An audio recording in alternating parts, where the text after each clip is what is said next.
آج ہمارے سماج میں یہ برائی عام ہے۔ مولانا صاحب، ہمارے گاؤں کا ایک نوجوان نے اپنی بھابھی کو لے کر بھاگ گیا۔ مولانا صاحب، ہمارے گاؤں میں ایک دوسری کی بیوی کسی اور کے ساتھ پکڑی گئی۔ مولانا صاحب، ہمارا نوجوان کسی اور کے ساتھ پکڑا گیا۔ یہ بھی آج بہت زیادہ ہو رہا ہے۔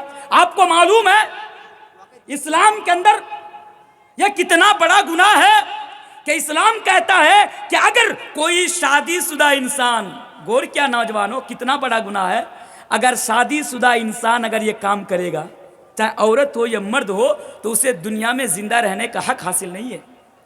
آج کسی اور کی بیوی کے چکر میں بھاگ رہے ہو، کسی اور یعنی شادی شدہ کسی اور کی بہن بیٹیوں کے پیچھے بھاگ رہے ہو، شادی شدہ ہو کر بھی، اپنی بیوی کو چھوڑ کر بھی، تو یاد رکھو یہ اتنا بڑا جرم ہے، یہ اتنا بڑا گناہ ہے کہ اس کام کو کر لینے کے بعد تمہیں دنیا میں زندہ رہنے کا حق حاصل نہیں ہے، نہیں ہے حاصل تمہیں۔ میرے بھائیوں، اپنی شرمگاہ کی حفاظت کرو۔ یہ تیسرا کردار۔ چوتھا کردار، سماج کو اور معاشرہ کو پاک کرنے کے لیے چوتھا کردار ہمارے سماج میں نوجوانوں کا کیا ہونا چاہیے؟ ہمارے سماج میں نوجوانوں کا چوتھا کردار یہ ہونا چاہیے کہ وہ نماز کا اہتمام کرے، نماز کا اہتمام، نماز پڑھے۔ آج ہمارا نوجوان، سب جانتے ہیں ہماری مسجدوں کا حال، آج یہ نوجوان نمازوں سے کوسوں دور ہے۔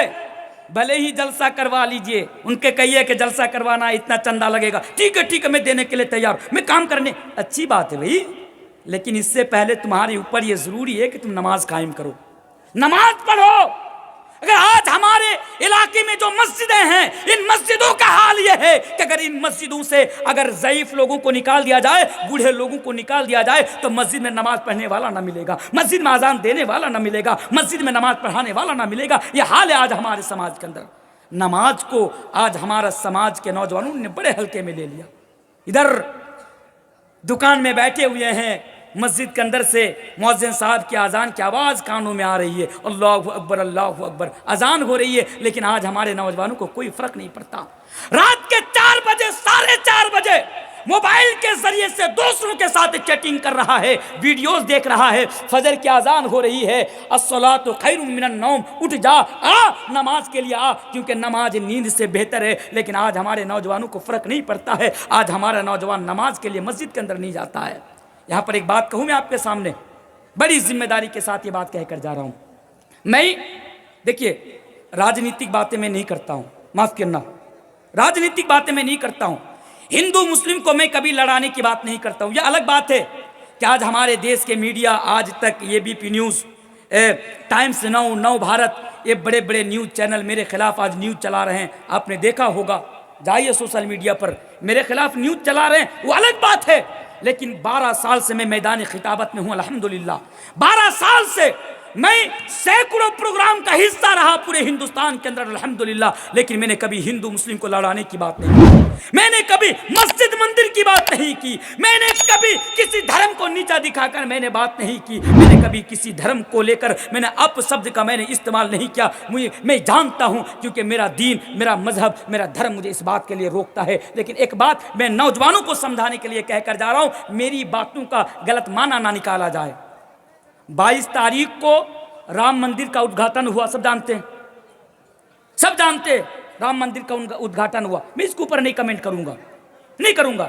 ہمارا نوجوان ہمیں فون کرتے ہیں کہ مولانا صاحب اس کے بارے میں کچھ بولیے، مولانا صاحب آج ہماری مسجدیں توڑی جا رہی، اس کے بارے میں کچھ بولیے۔ ٹھیک ہے، درد ہمیں بھی ہے، درد ہے، لیکن میں اس کے اوپر سپریم کورٹ کا فیصلہ ہے، ہم ہندوستانی مسلمان اس فیصلہ کو مانتے ہیں، سپریم کورٹ کو مانتے ہیں، سپریم کورٹ کا فیصلہ مان لیے۔ لیکن میں آپ کو جو پیغام دینا چاہتا ہوں، ہم سے 1500 کلومیٹر دور ایک مسجد توڑی گئی، آپ کے پیٹ میں ابھی بھی درد ہو رہا ہے، لیکن اگر مسجد کو لے کر آپ کو اتنی چنتا ہے، مسجد کا آپ کو اتنا خیال ہے، نوجوانوں ایمانداری کے ساتھ بتاؤ، تمہارے گھر کے قریب بھی ایک مسجد ہے، اللہ نے تمہیں کبھی توفیق دی کہ مسجد میں جا کر 2 رکعت تم نماز پڑھ لو؟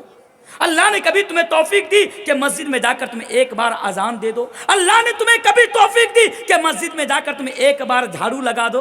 نہیں۔ اس کے لیے ہمارے گاؤں میں جو مسجد ہے، اس کے لیے تو ہمیں کچھ نہیں، لیکن کہاں پر کیا ہو رہا ہے اس کے لیے ہمیں بڑا درد ہو رہا ہے۔ تو نوجوانوں، یہ بھی آپ کو میں پیغام دے کر جا رہا ہوں کہ نماز کا اہتمام کرو اور نماز کو ہلکے میں نہ لو۔ اسلام قبول کرنے کے بعد سب سے اہم عبادت نماز ہی ہے، نماز ہی ہے، اور یہی وہ نماز ہے کہ جس کے بارے میں اللہ کے پیارے رسول جناب محمد رسول اللہ صلی اللہ علیہ وسلم بیان فرماتے ہیں، اے نوجوانوں، کل قیامت کے روز تمہیں جو سب سے پہلے سوال کیا جائے گا، ان اول ما یحاسب به العبد یوم القیامہ، اے نوجوانوں غور سے سن لینا، کل قیامت کے روز تمہیں جو سب سے پہلا جو سوال کیا جائے گا، وہ سوال تمہیں تمہاری نماز کے بارے میں کیا جائے گا۔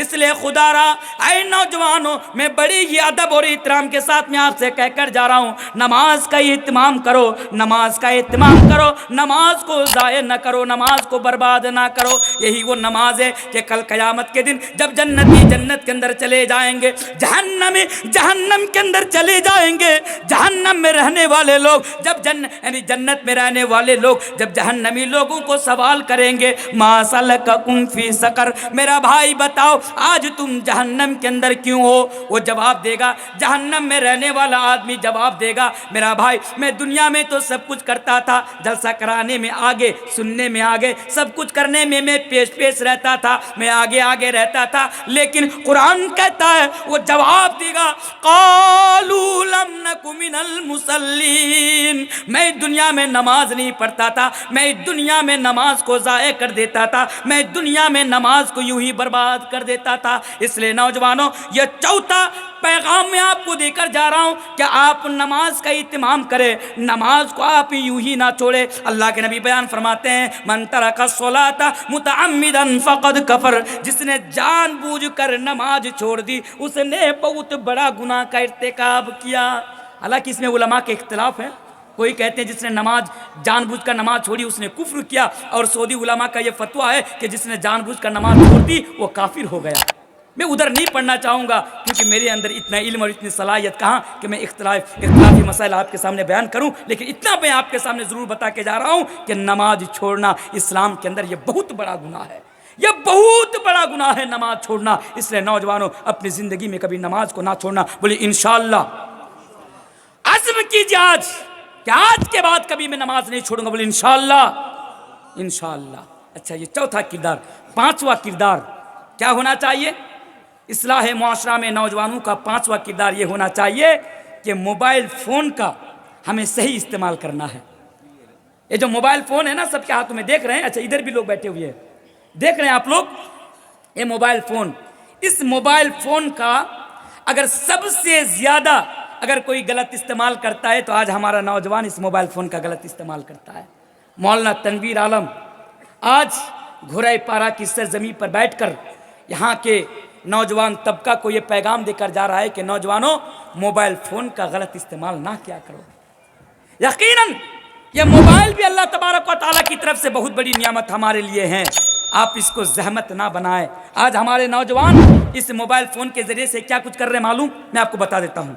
آج ہمارا نوجوان دیکھیے، یہ موبائل آنے کے بعد نا آج ہر نوجوان مفتی بن گیا۔ مفتی سمجھتے ہیں، فتویٰ دینے والا سمجھ گیا۔ اب ایک چیز کو لے کر لڑائی ہو گئی، یہ جائز یا ناجائز، حلال یا حرام۔ اچھا، اس کا جواب کون دے گا؟ بات غور سے سنیے، بات بڑی غور سے سنیے، بہت قیمتی بات میں آپ کے سامنے بتا کے جا رہا ہوں۔ یہ حلال یا حرام، یہ جائز یا ناجائز، اس کا فتویٰ کون دے گا؟ جواب کون دے گا؟ کون دے گا؟ علماء دیں گے نا، علماء دیں گے۔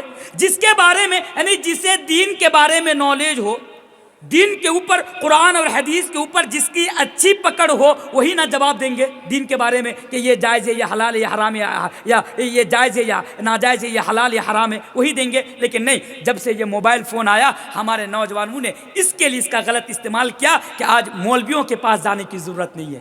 حلال ہے، حرام ہے، جھگڑا ڈیبیٹ ہو رہا ہے۔ موبائل کھولا، یوٹیوب میں گیا، موبائل کھولا، گوگل میں گیا، ہم نے سرچ کیا، ہم نے دیکھ لیا، جو ملا ہم نے کہہ دیا یہ جائز، یہ ناجائز، یہ حلال، یہ حرام۔ لیکن میرے بھائی، آپ جو تحریر پڑھ رہے ہیں اس کی کیا ثبوت ہے؟ یا قرآن و حدیث کے اندر سے ہے یا نہیں ہے؟ آپ جس حدیث کے حوالے سے دے رہے ہیں یہ حدیث صحیح بھی ہے یا نہیں ہے؟ آپ کو اس کے بارے میں کیسے پتا؟ اس لیے مفتی مت بنو، یا گوگل مفتی مت بنو، یوٹیوب مفتی مت بنو۔ اور ایک بات میں کہہ کر جا رہا ہوں، آج ہمارے سماج کے نوجوان اور ایک غلط استعمال کرتا ہے موبائل کا۔ وہ کیا؟ اسے کوئی چیز اچھی لگی شیئر کر دیا۔ غور سے سنیے، ہم فیس بک چلا رہے ہیں، فیس بک چلاتے چلاتے ایک ننگی ویڈیو آئی، ایک ڈانسنگ ویڈیو آئی، ایک فلم کا ایک پارٹ آیا، ہم نے فوراً اس کو شیئر کر دیا۔